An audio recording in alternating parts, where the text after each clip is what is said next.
With everyone starting back today for re-entry, there was a lot of anxiety, a lot of questions and concerns brought up last week.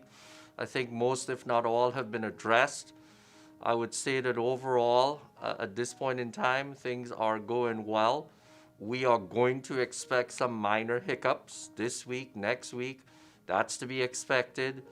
It didn't matter when we return to campus, there are going to be, again, minor hiccups that will happen. If everyone just works on personal accountability about wearing your mask, holding others accountable to wearing your mask, sanitizing your hands, and distancing whenever is possible, that would be great. We will have a successful spring semester. We're more than, 35 days into the spring semester, and we're on our 21st class day, I think. So we're doing well.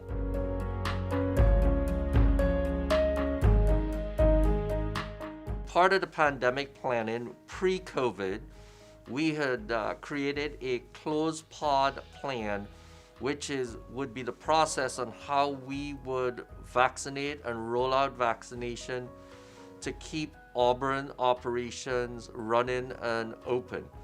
And that is the plan that we had filed with the state a couple of years or more ago. And the plan that we would follow, we just had to tweak it specific to this virus. That's what we did. And all of that information was given to Alabama Department of Public Health ahead of time. Beyond that, we will then go into an open pod situation, which is when we also incorporate the community beyond Auburn's campus or Auburn's campus community. And that's also been already filed a couple years ago. So we've had these plans in place. We just needed to execute on them, and that's what we did.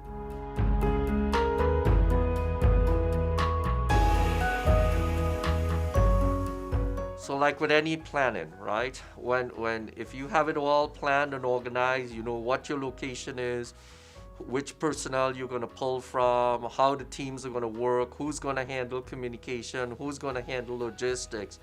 And you have all of those pieces in place.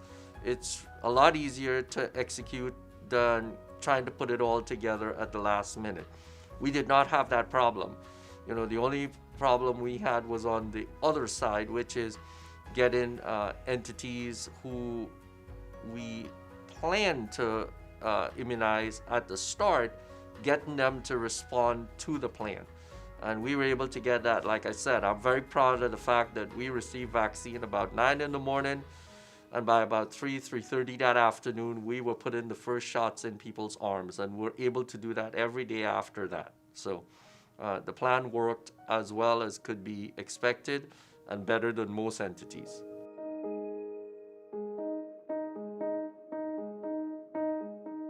So in terms of vaccination, we're all trying to use vaccination to get to herd immunity, to make the community more resilient, to have less disruption, and to be able to function towards a more normal situation. And so when you can immunize thousands of people on Auburn's campus and to keep operations running, which also means that, it helps create that herd immunity and resiliency in the whole area.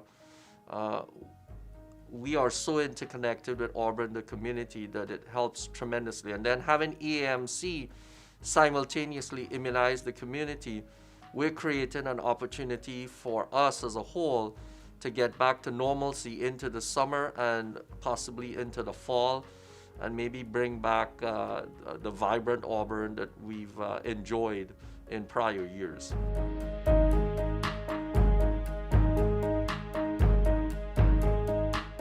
We've got a lot of Auburn folks working on the front lines. We've got our pharmacy students and our nursing students and our social work students, managing, and without them, mass vaccination sites like an EMC could not work.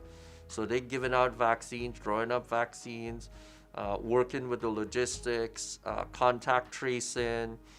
We've got Auburn students who are out at EMC caring for patients, as well as pharmacy students. So we've been very involved, not just in the Auburn or Lee County area, but beyond.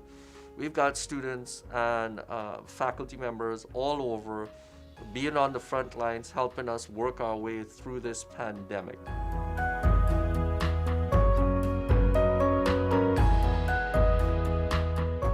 So thumbs up to everybody at Auburn.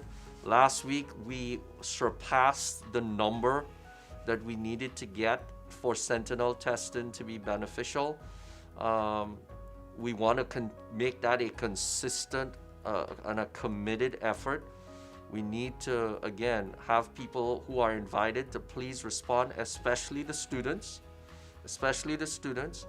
We need you all, as the largest part of Auburn's population, to take the opportunity and, when invited, to do the right thing and show up for your sentinel testing. Doesn't take long, quick process, and it tells us a lot, but it also, more importantly, helps us to have a successful spring semester, which will affect what happens in the summer and in the fall and into next year.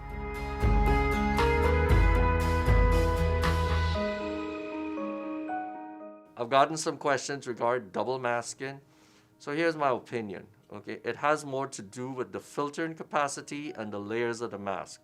If one mask, like this mask does, has multiple layers, it's probably just fine with one mask.